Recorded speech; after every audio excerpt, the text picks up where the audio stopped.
Hi, and welcome to this week's podcast. Hey, before I jump into this week's show, I got some terrific information. I've got a new website, www.scottscomedystuff.com. Sounds fancy, huh? scottscomedystuff.com. Well, what I've done is pulled together some information and education that people have been asking for.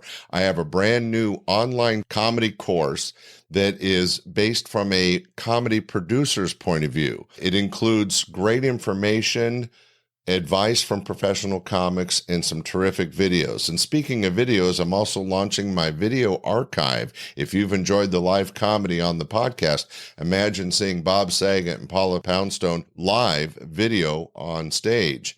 So this is all new stuff. Check it out. scottscomedystuff.com. Okay, it's time to get into this week's show. Here you go.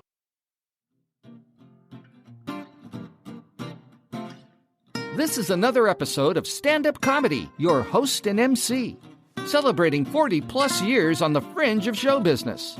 Stories, interviews, and comedy sets from the famous and not so famous. Here's your host and MC, Scott Edwards. Hey, welcome to this week's episode. I am so excited. I am thrilled to be talking to an old friend in comedy, one of the funniest men in the universe. It's Schiff. Hey. Hey, Mark. Hey, long time no talk, man. It's so great to hear your voice. And I meant what I said. I know you're part of an official group, the funniest men in the universe, but it is true in your case. Well, thank you very much. And it's a pleasure re-hooking up with you. You know, you just remind me of how little money I used to make, and I really appreciate you bringing that up again. I'm shivering just thinking about. Ouch, let me get that out of my back. Hey, so it is true, though, that didn't you and a few other guys form the funniest men in the universe? And I know it includes Jerry Seinfeld, and I know it includes Larry Miller, but I'm missing somebody, aren't I? Okay, so there's Paul Reiser, Larry Miller, okay, Jerry Seinfeld, me, and Bill Maher was a part of it for one year. There was a guy named Mark Center was part for a couple of years, and Steve Middleman was part of it for 1 year. But the core group was Seinfeld, Schiff, Reiser, Larry Miller, and a guy named Michael Hampton Caine. Wow. And how it started was 1 year we were all at the comic strip. We were all young comedians out of work, not making any money at all. We were hanging out at New Year's Eve at the club at the comic strip. And we all decided. I don't want to interrupt, just say, let people know you guys were all in New York at the time. Right. We were all in New York at the comic strip on 82nd and 2nd in New York and hanging out New Year's Eve. And we all decided, let's have breakfast the next day. And, let's have a New Year's breakfast. And we went to this place. We met for breakfast. We had such a good time. We decided, let's do this every New Year's Day for the rest of our life. Oh, that's cool. Sorry to say we're not doing it these days, but we did it for 30 years. Oh, man. And that's eventually commitment. It became what I called the $2,500 breakfast because I was living in L.A., and we always had it in New York. So I would have to fly in, put myself up in a hotel for 3 days, pay my airfare. It was only like $2,500 for lunch. For breakfast and lunch with your buddies from the days. Right. But what happened was the person that made the most money for the year paid for lunch, and the person that made the second amount paid for the limousine for the day. So, hence to say, me and I never had to pay for lunch or the limousine. But well, now listen to this cool thing.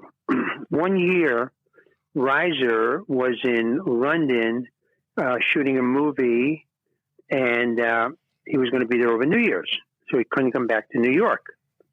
So we decided we'll fly to London, and we'll have lunch New Year's Day in London. No way. So we all flew to London. We met Reiser, and we tried to rent a Rolls Royce, but it was like $3,000 for the day to rent the Rolls Royce. And we all decided, rather than rent the Rolls Royce, let's fly to Paris and have lunch across from Notre Dame.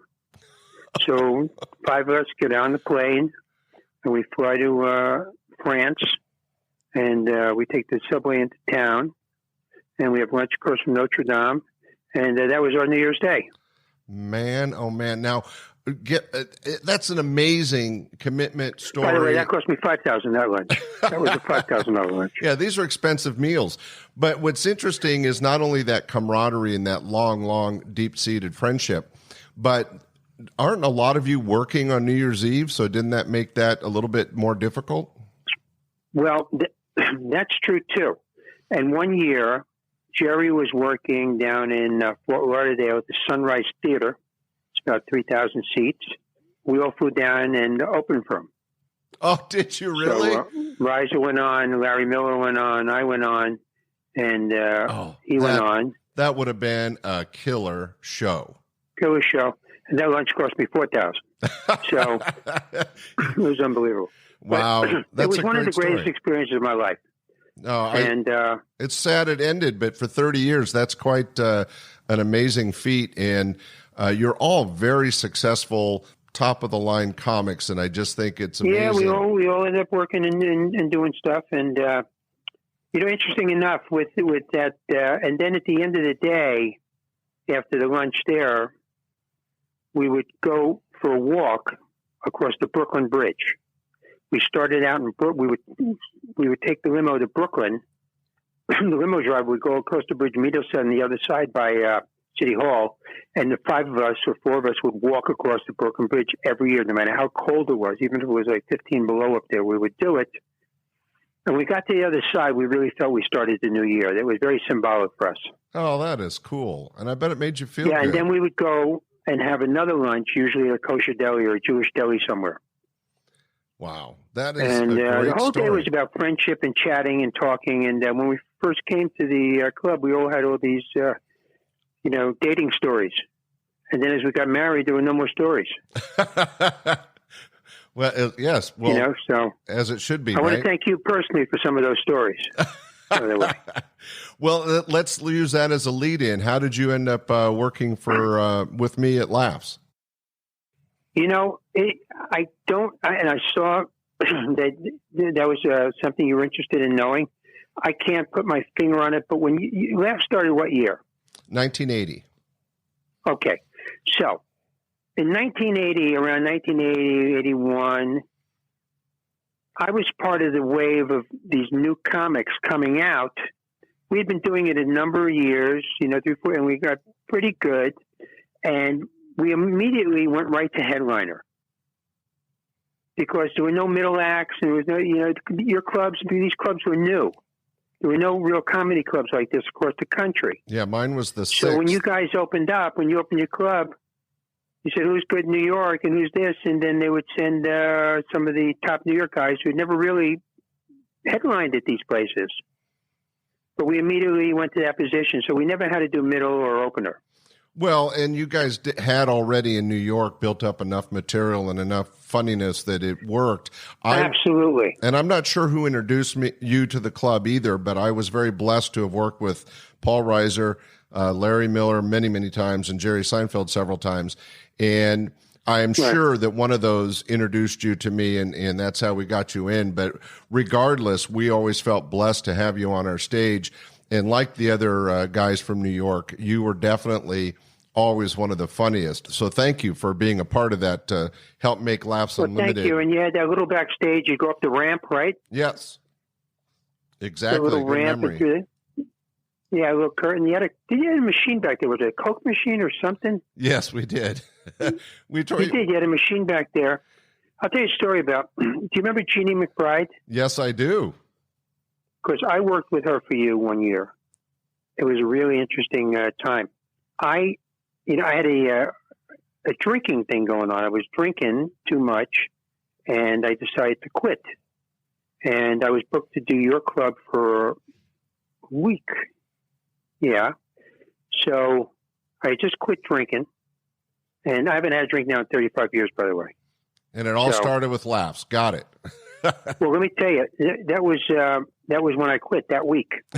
So I met Jeannie at the airport in LAX, and she saw I was really chumpy and shaky and all that stuff. And she said, "What's the matter?" I said, "I quit drinking," and and luckily she knew about this stuff because her father had stopped, and he had stopped for 17 years at that point. So she helped me that week get through. Well, it was the weekend. It was a long weekend you did, right? Thursday, Friday, Saturday, Sunday? Yes. Right. So she walked me through that week, and I was kind of shaky, but for some reason, I still was able to really perform at top speed. I don't know how I did. And it was funny because you had did you keep the boxes of beer back there too, like where we were? Well, we would sometimes, we would sometimes store beer for the bar back cases. in the back. Back. Yeah, I remember sitting there. I quit drinking. There I am, surrounded by cases of beer. We're there to support you, Mark. It was unbelievable. Thank you for all the help. So, anyway, so I want to thank you because that was the weekend that I put the plug in the jug and I have an A for 35 years. Well, I know that laughs didn't have anything to do with it, but the fact that you were able to work the club and work with somebody good like Jeannie and get you through it obviously made a difference, or you wouldn't have remembered it. And I didn't know the story. I probably just thought, oh, great, here's Mark, and he's all jittery. But making reference to how you said you still had great sets, I'm going to sidetrack a little and say one of the interesting things about stand-up comedy that I wanted to share with the audience is that we get sick. We have sometimes issues with drugs or alcohol or whatever might be going on, whether you're an entertainer or me, a club owner that would go on stage as the MC. And what I found is almost always, there's a few exceptions, but something about the magic and the energy and the adrenaline of being on stage in front of a fresh new crowd energizes you and allows you to perform and almost excel even though your body is crashing. Yep. I totally agree with you. You know, there were some days on the road where I couldn't even talk in the morning, and I would sit in these hotel rooms and get some honey and some tea and just stick my head over, hot showers and just get my throat back enough to get through the show and do a good job, and then boom, back again, and then you just get through it. Yeah, well, it was our job, but it was a job that really meant something to us. Yeah. And I don't know, I don't want to speak for you, but I think a lot of entertainers and me as an MC club owner, I felt a commitment to the audience that had paid to see what we were presenting, and I took that commitment seriously, that responsibility. And I did too, and that's why, as Jerry and we talk sometimes, that's why we're still working. Because we never abused the audience and treated them like they were less than. Right. And I have a few examples that I've shared other stories that people that did abuse that trust and responsibility. But obviously people, the quality and nature of you and Jerry and Larry, even Paul Reiser would not do that. Now you've done a lot of road work starting in New York and now out of Los Angeles. Do you have any great stories from the road or anything that makes you laugh still or haunts you to this day? Road stories?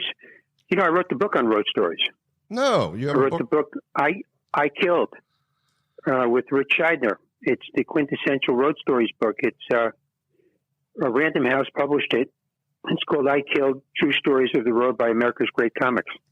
I'm going to have to pick that up. I would love that. Yeah. Do you have any short ones you remember? Go to Amazon.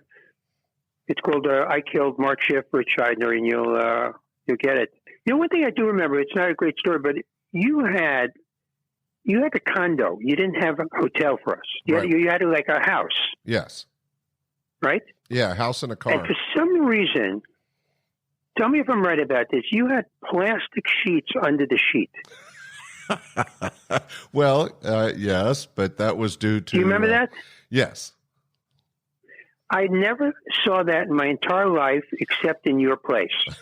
It was, the thing would crinkle all night. It was like this it was like sleeping on a raincoat.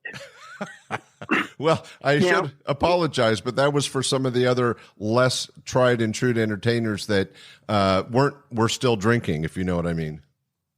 And they were bedwetting and stuff like that?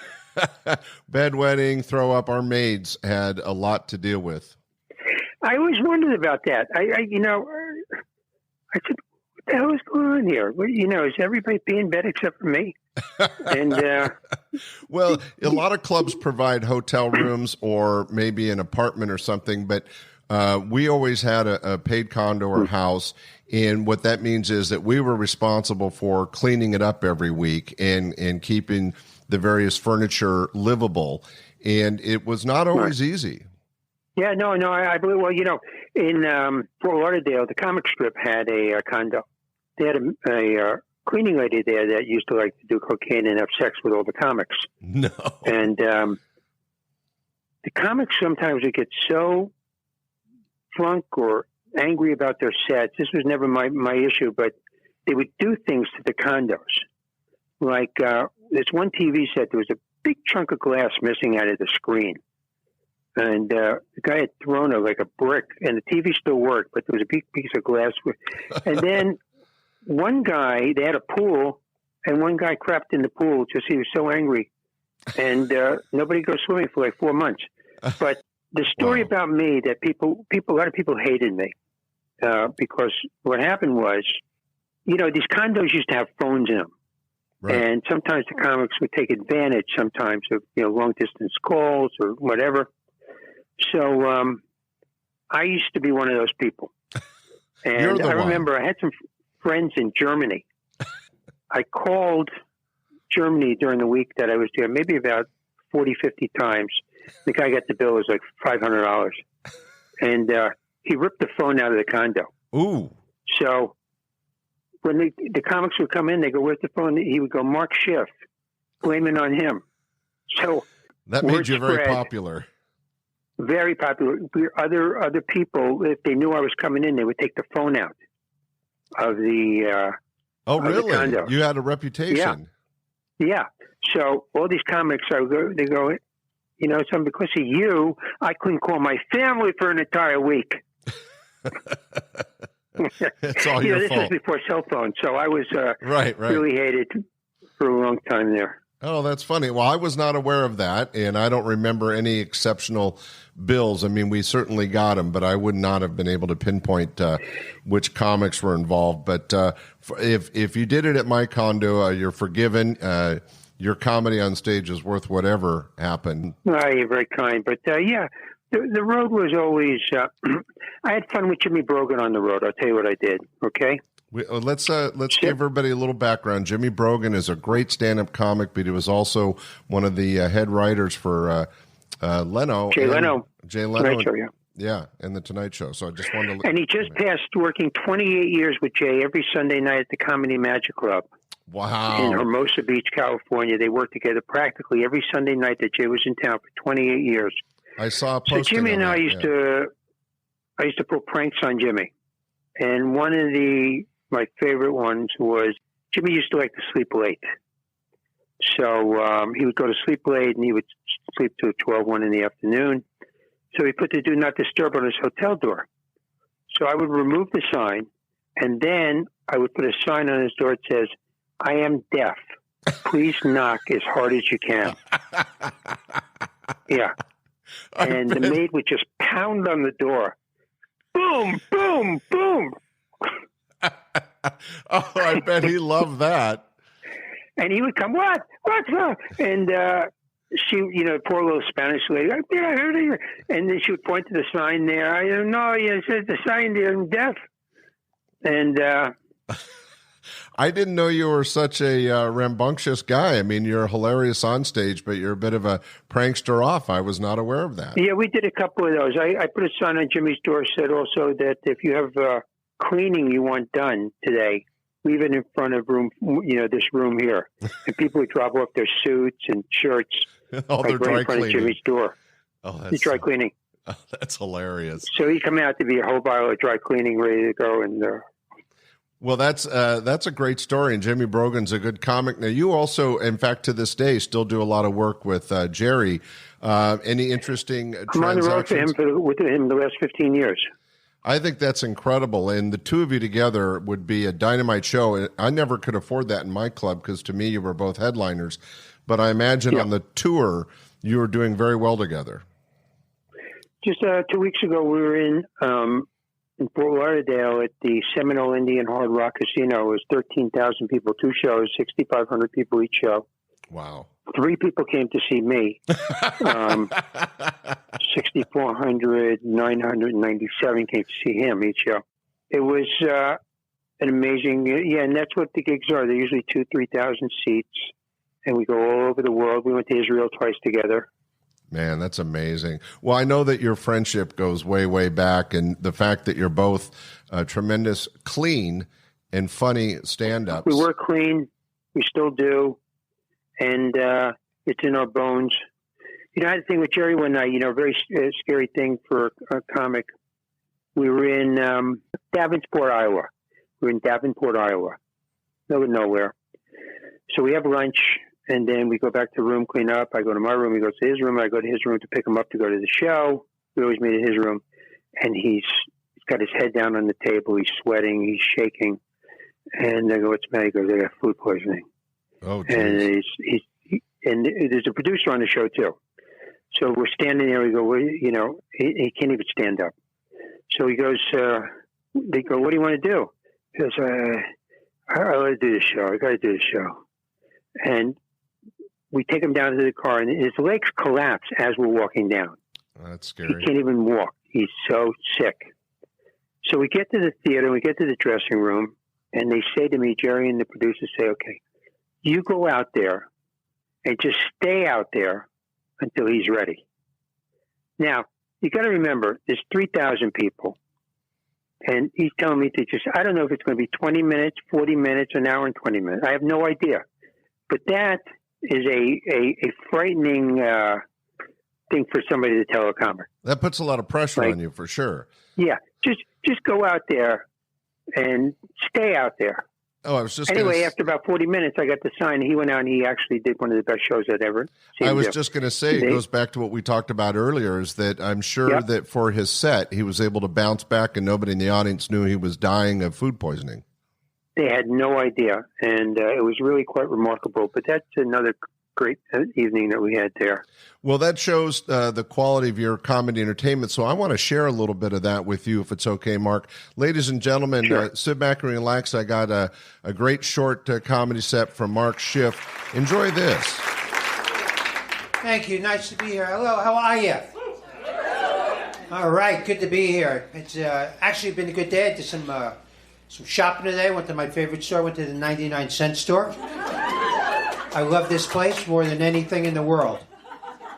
Let me tell you something. You're not doing well in life if you return things to the 99-cent store. If you have the courage, the audacity to drive back with a can of peas because it wasn't filled enough or something, and you want your 99 cents back. You know, when I walk into 99 cents, so I feel good about myself. I really do. I walk around, I'm looking, I think, I could buy anything I want here. Man, I'm doing good in life. I can buy this whole row for $9. It's phenomenal. And they always have stuff that sound like the original items. I like Del Monte peaches. I'm looking at this can, it says Del Monkey peaches. I bought some shaving cream. 99 cents, a pretty good deal, right? I get home, I shake the can, I go, tss, tss. No shaving cream comes out. Just the sound. Tss. And I'm actually thinking, like an idiot, that's not a bad deal for 99 cents. I love this little thing. Tss. You know, just... Tss. Then they have men's underwear. 40 pair, 99 cents. I'm looking at some country that doesn't even exist is making this stuff. And I'm thinking, don't buy this. Somehow, they've got to be ripping you off. So I bought it. I get home, I put a pair on. The fly is on the side. One hole for both legs. I'm walking around. Incredible. I went to Costco recently. There's another fantastic place. I go there, I think, all right, I'm just going to spend like $80, $90. $1,100 later. You should know, because the shopping cart, there's families that live in these carts. They're so gigantic. It's like 9 people sleeping in it. But, you know, at certain times in your life, you need 200 years worth of mustard at the same time. That's it. I'm buying for life now. That's it. I'm never going out again. 40 years of ketchup. Come on, just pile it in there. And they have these things. They sell everything. They sell surfboards there. They sell coffins. Is this some sort of impulse buy? I said to my wife, honey, why don't you get a blender? I'm going to get a couple of coffins for us. You're not looking great these days, and, it's cheaper here, At Costco, you can return anything. Imagine returning a coffin. I wouldn't open that if I were you. My uncle's in there, but he doesn't seem to like it. So I'm going to give it back to you. I'll just keep that closed for a while. It's crazy. What else here? I got 3 boys, 3 kids. I got 3 boys, a 25-year-old, a 22-year-old, and a 19-year-old, and they all live with us because that's the type of parenting we've done. These idiots aren't going anywhere, I tell you. It's awful. Awful. What we have essentially is we don't have 3 children living with us. We have 3 very poor people. Incredibly poor people who don't look like they're ever going to get a job. They just sit around and go, bring me grapes. It's sad. And they're not nice people. Most poor people, you give them money, they say thank you. God bless you. Not these 3. Give them 20. Come on, give me the whole wallet. And they're food terrorists. When I buy something I like to eat, I have to eat the whole thing in one sitting. The other day, I ate an entire chocolate chip cheesecake in the car. Because I know I would just be attacked the second I walk in the house. So, actually, my oldest son is getting married. She's not working either. This is a great deal. I don't know what the hell's going to happen with these 2. But, people say, you talk to people who have children, they go, my kid's childhood just went like this, and a second went by. Not mine. Every day an ordeal. Unbelievable. It's a good deal. I'm married for 26 years. It went by like 10 minutes underwater. It was really quite the thing.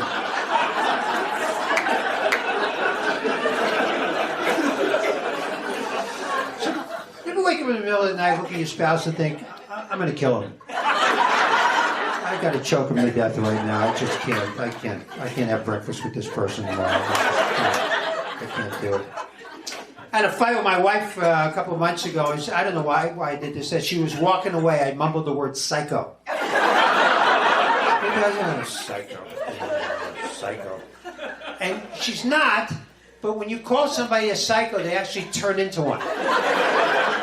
She just turned around like, psycho? I'll show you psycho. You learn a lot about yourself when you're married, live with someone. I didn't know that I snored. Do you know there's a law that if you snore, they have to wake you and tell you? I don't need this information. I'm out cold, rolling around, having a fantastic time. She's like, honey, get up. You're snoring. What? You're snoring. Really? No. And when you wake up somebody, tell them they're snoring, they're shocked. Yeah. Yeah. I didn't hear anything. How can a person actually sleep through themselves snoring? How can you sleep through? It's in the middle of your head. And you wake up, what? Snoring? Really? I didn't know that. I'll wake you and tell you when you're drooling, all right?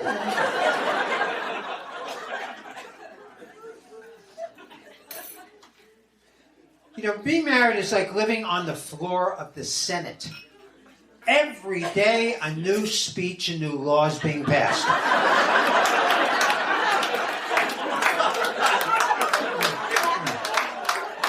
My wife walks around like some English barrister. From now on, Things will be different in this family. Leave your socks on the floor, there'll be no dinner for the rest of your life. I didn't know I had so many problems until I got married. But thank God she's there to point those things out. I thought I was doing well. I was hanging by a fingernail. I got a neighbor, the guy's been married 61 years. I said to the guy, Erwin, what's the secret? 61 years. He said, just keep your mouth shut. Shut the hell up. Open your mouth, you're going to start a fight. Just come home from work, wave your hand, hey, I'm home, hello. And sit on the couch, put the TV on. One day you'll fall over dead, it'll all be over. So hang in there. Just relax. Just keep your mouth shut and don't start any fights. Good. It's crazy. But I do enjoy it. I do enjoy being married. The dating thing for me was, I was finished. I couldn't talk to another human being. I was just, you ever break up with somebody, and somebody always says something like this, the last thing I want to do is hurt you, which means it's on the list. But it's the last thing I want to do. I got some other things to do first. We'll figure this one out. My parents were married a long time. They've been married so long, my mother's actually sucked the brain out of my father's head. Poor guy just mopes around going, just do what she says. God in heaven, I gotta lay down for a month.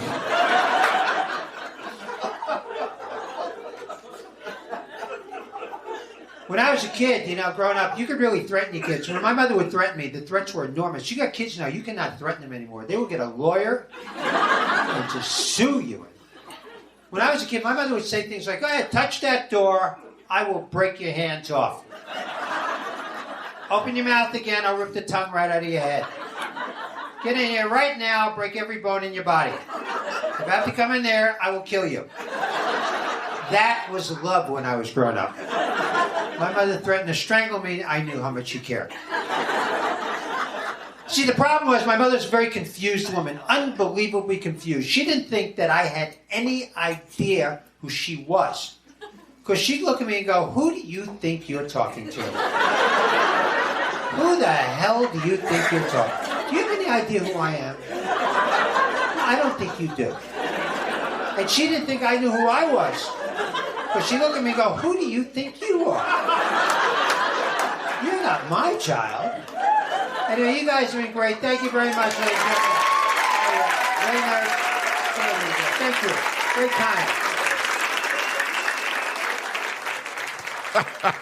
Well, Mark, as usual, a stand-up funny guy. Thanks so much for sharing that with us.